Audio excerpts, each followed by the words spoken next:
What's going on, everyone? Welcome back to Movie Emporium's movie review of Fantastic Beasts and the Secrets of Dumbledore. This film is once again directed by David Yates. Now, before we begin, if you like this channel, awesome! Hit the subscribe button to join Movie Emporium, hit that notification bell at top to find what's coming next. If you like this video, awesome! Hit that like button as well as commenting below on any video that you watch, including this one. So in this third part of this 5-part series that is the Fantastic Beasts series, we once again follow Newt Scamander, played by Redmayne, in his quest with the help of witches and wizards, including his brother, as well as Jake, who's played by Fogler, in the process of stopping the character that is Grindelwald, who is now played by Mikkelsen, from basically subverting this election for basically high command or the president of the wizarding world.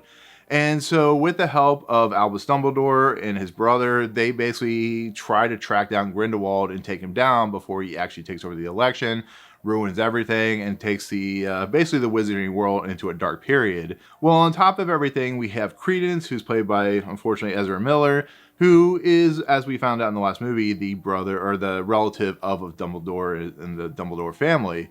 So now we have Jude Law's character, who has a prominent part, who plays Albus Dumbledore, and of course we have a new, kind of younger version of Aberforth Dumbledore, who is played by Richard Coyle. And so this becomes a story of how the Dumbledore family did something really, really stupid, and how Albus Dumbledore has to figure out, how to deal with the relationship that he had with, of course, Grindelwald. And it basically is the middle part of a 5-part series. So there's no beginning, there's no real end, and it just becomes an adventure to not only stop Grindelwald, but also deal with the Credence character and so on and so forth. So it's pretty safe to say that the first 2 Fantastic Beasts movies were not well regarded, to be fairly honest. They were not well positioned. They are much darker. They're unfortunately written by J.K. Rowling, who did create this world, but it has proven that she's not a very good screenwriter. And it became a franchise that was highly anticipated when it first started out and just kind of completely exploded upon itself. We had the problems with Johnny Depp. We now have the problems with Ezra Miller. So this franchise has a lot of issues. And on top of that, it's just not a very good franchise. It's not a very good story. The idea of Newt Scamander is fine.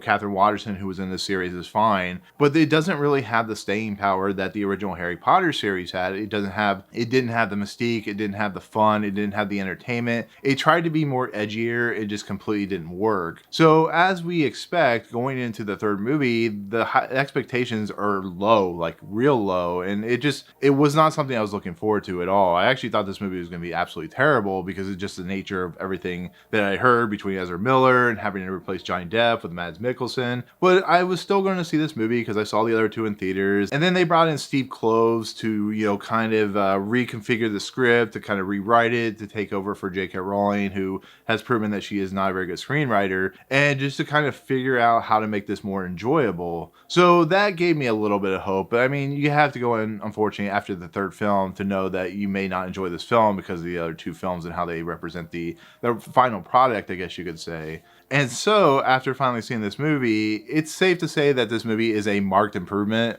of the other 2 movies, like 100-fold, I guess you could say. But it's still not a very great movie. It's still a movie with a lot of problems. It's a movie that once again proves that these characters are just not very interesting, but at least tries to have some semblance of filmmaking quality, of some semblance of screenwriter quality. It's a movie that has some interesting ideas, and it does deal with for the most part, the Dumbledore and Grindelwald story of their romance relationship, but it still once again feels like they're scared to go and dive deep into that story. So it's very much an outskirts type of situation. If you're going to do it, go do it. Don't wait till the last film to finally just go, here we go, here we are, this is the relationship. But I do appreciate that they at least attempted to make it a little more open to the public. But this movie it's long, it's plotting, it doesn't have any semblance of real storytelling, I guess you could say. But the set pieces and action are fun and enjoyable. Yes, the idea of an election is kind of a way to have a story in this movie, but it feels like, what is exciting about an election? There's nothing really exciting about it. And then you have to deal with the whole Credence situation and the simple fact that he's a Dumbledore now, and why would they put that into the movie? That was the major problem with with the second movie. And they try to attempt to make it a very intriguing idea about how he's connected to the two main characters, Albus and Aberforth. And it really just in the end doesn't work. It feels like something that was shoehorned in, and they needed something to do with Ezra Miller's character.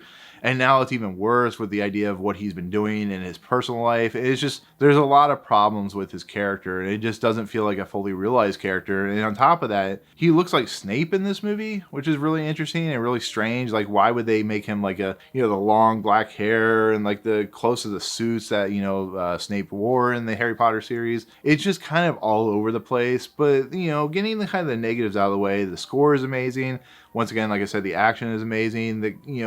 Eddie Redmayne is once again really good as Newt Scamander. Dan Fogler is actually less annoying in this movie, which is nice. And like some of the new characters they introduce are really good and really awesome. And it does attempt to try to be a really entertaining movie. And I think that is helped by Steve Klove's character, or Steve Klove as a screenwriter. I think he really does inject some really natural and really progressive style stuff in this movie that really helps the movie move forward. I just wish he would have come into the first movie, because he could actually help and save this entire franchise. But at this point in the third film, there's not really much you can do about it. You just have to do with what you can, work with what you can, and try and reconfigure as much as you can. But the idea of these characters have already been established, so therefore it's really difficult to kind of want to be with them and want to deal with them and be interesting with them. But it's just the unfortunate nature of what it is. So Steve Kloves really did do some great work here. It's just he should have been there from the beginning, is the unfortunate nature. But that, like I said, it's still a movie that has some really fun, entertaining stuff. But even though, like I said, even though the election stuff is like, it feels like it's shoehorned in to have something for this movie,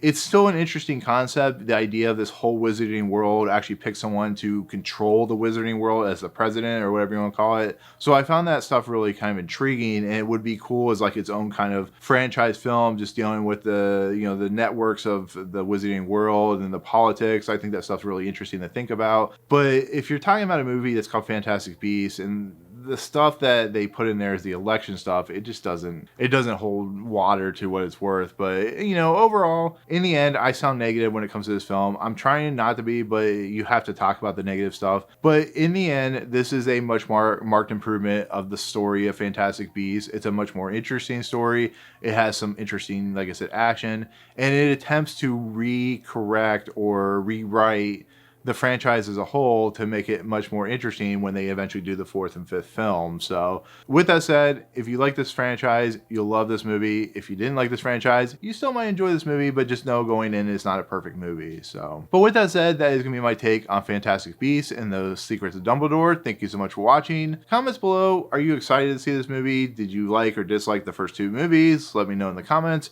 Otherwise, if you like what you see on this channel, hit the subscribe button to join Movie Emporium. Hit that notification bell top to find out what's coming next. If you like this video, awesome. Hit that like button. And as always, we'll see you guys on the next video. Peace out.